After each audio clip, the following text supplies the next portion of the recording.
कधीच नाही चुकणार तुमचे फेवरेट टीव्ही शोज झी5 सोबत, तेही एकदम फ्री। आदित्य किती वेळ कधी सॉरी निघायचं? सॉरी लगेच निघूया आपण। तो नानू आलाच। काय झालं? काय हे द्यायचं होतं। ओ ओके नानू येतो आम्ही, भेटूया परत। नक्की या हा परत। बाय। मी गाडी जवळ। नाही नानू, तू अजिबात हार म्हणू नकोस। तू तिला कंटिन्युअसली कॉल करत राहा, म्हणजे सारखा सारखा फोन करत राहा, ठीक आहे? मी तिकडे गेले की तुला तिच्या वडिलांचा नंबर पाठवते, तू त्यांना डायरेक्ट कॉल कर आणि तिचा हात माग, ठीक आहे? खुश? All the best. थँक्यू। येते।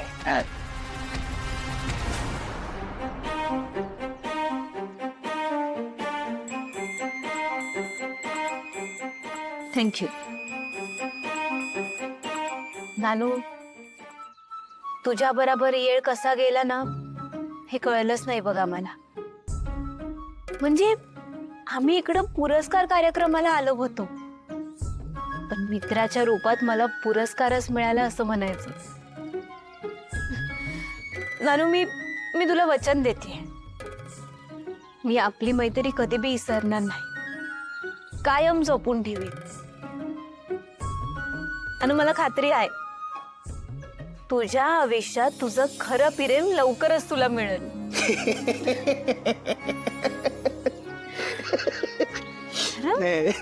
येईल तेव्हा येईल तेव्हा येईल, भेटेल तेव्हा भेटल। पण आधी काय लक्षात घे, तुझ्या नवऱ्याला तिच्यापासून दूर ठेव। हा करून बघायला काय, तुझा नवरा म्हणजे आदित्य सर। लई काळजी करू नको, मी कोणाला सांगितलं नाही।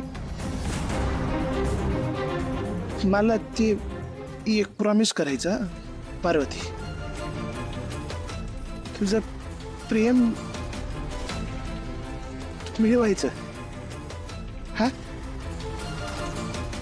हे असं जाऊ नाही द्यायचं, त्याला काय वाटेल ते करायला लागलं ते करायचं पार्वती, पण तुझं प्रेम सोडायचं नाही। घेते हे हा नक्की।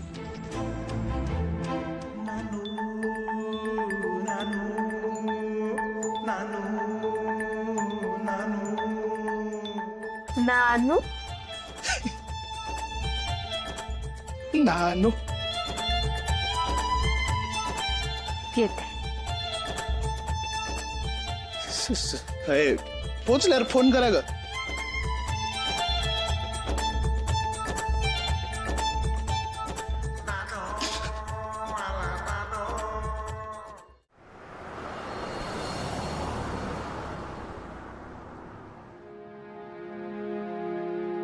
पारू पारू, हे नाही मगाशी बराच वेळ लागला ना निरोप घ्यायला? नाही म्हटलं, त्याचं प्रपोजल ऍक्सेप्ट तर केलं नाहीस ना?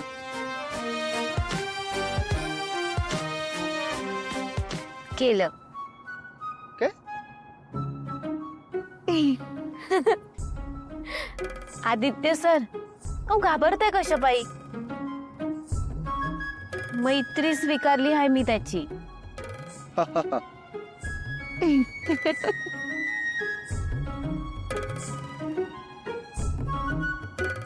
मी तुझी मालकीन आहे, मी तुझी बॉस आहे, आणि तू माझा आदित्य सेवक।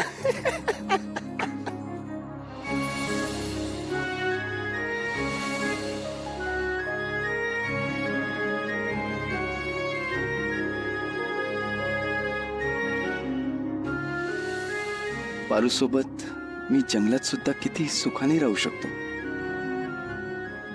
बालिशपणाची ना काहीतरी लिमिट असते यार। ते आल्यापासून बघतोय मला किती त्रास देतेस तू, सगळं मी सहन करतोय। तर बाहेर आहोत ना म्हणून मी काही बोलत नाहीये, आपण घरी असलो असतो ना ते एक कानाखाली।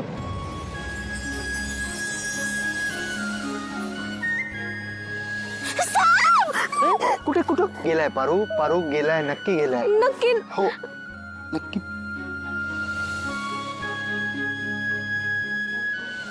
I am really sorry. पण नानू मी काय करू यार?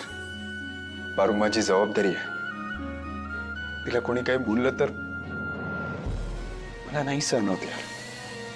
आदित्य सर सांगत नाहीत, पण त्यांचा लय जीव आहे माझ्यावर हे कळतंय मला. तिकडं गावाकडं बी ना, आता इथं जंगलात बी नवरा असण्याची समधी कर्तव्य पार पाडली, ते बी नकळतपणे. आदित्यला संपवायची ही पण संधी गेली. आता मला लवकरच काहीतरी मोठा प्लॅन करावा लागेल.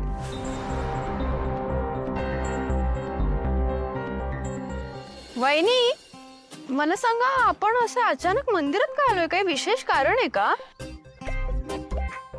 दामिनी, देवीचं दर्शन घेण्यासाठी काही विशेष कारण लागत नाही.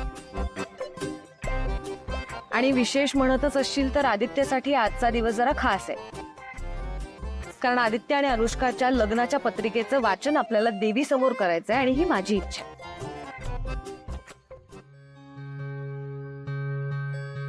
मॅडम, तुम्ही बोलवलत मला. हो मारुती, तू मुलाचा मामा आहेस, त्यामुळे हा मान मी तुला देते. सावित्री, ह्यात आदित्य आणि अनुष्काच्या लग्नाच्या पत्रिका आहेत.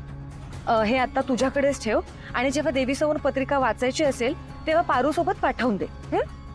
ठीक आहे? हा, पारूला ह्यातलं काहीही कळता कामा नये, कारण त्या दोघांसाठी सुद्धा हे सरप्राईजच असणार आहे. नाही, पारूला काही कळणार नाही. पण खरं सांगू का मॅडम, तुमच्या पायाजवळ उभं राहायची पण योग्यता नाही माझी.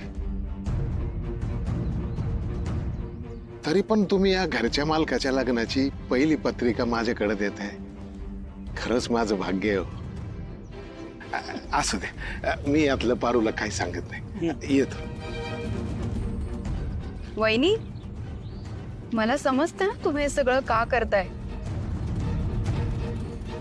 त्या पारूने खरंच तिचं तोंड काळं केलंय की नाही हे तपासून बघायचंय ना तुम्हाला.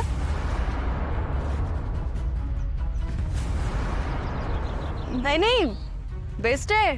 तुम्ही ही अशी परीक्षा घेतलीच पाहिजे, म्हणजे आपल्याला सुद्धा कळेल की त्या पारूने आपल्या आदित्यला तिच्या प्रेमाच्या जाळ्यात ओढलंय का, आणि आदित्यचं सुद्धा तोंड काळं केलंय का. दामिनी, माझा आदित्य आणि पारूवर पूर्ण विश्वास आहे.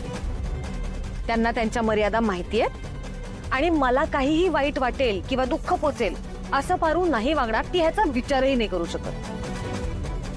पण काय आहे ना, तुझ्यासारख्या काही लोकांच्या मनात काळं राहू नये म्हणून मी हे सगळं करते. अहो वहिनी, माझ्या मनात कुठून आलं काही काळं बेरं. उलट तुम्हालाच आता पारू पत्रिका वाचताना समजेल तिच्या मनात किती वाईट विचार आहेत, आणि आदित्य बद्दल ती काय विचार करते. म्हणजे तुम्हीच तपासून बघा. तुम्ही तुमच्या कानांनी ऐका आणि डोळ्यांनी बघा तिचा चेहरा कसा पडतो ती पत्रिका वाचताना, आणि मग तुम्हीच निर्णय घ्या. दामिनी, तू शांत राहा. वहिनीने निर्णय घ्यायला नको सांग. पत्रिका वाचताना जर पारूचा चेहरा पडला तर मी स्वतः तिच्या हाताला धरून तिला घरातनं बाहेर काढेन.